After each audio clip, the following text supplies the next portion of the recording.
Punong guyabano. Papalipat ko yan. 2 puno yan.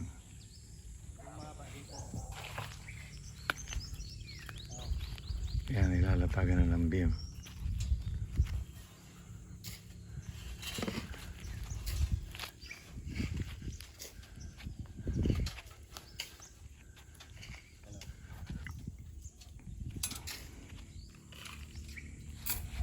Lagyan mo muna ito ng ano, para hindi kayo mag-iba.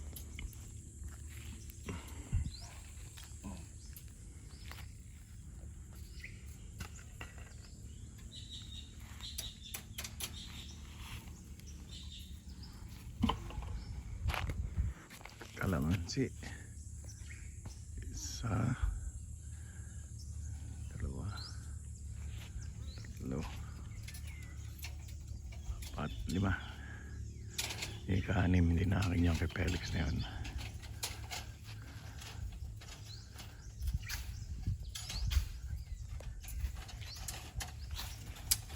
Nalagay na sila ng beam.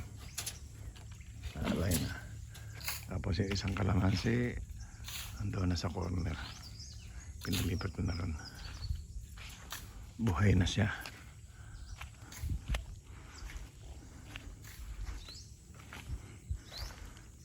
Ayun, sa banda doon.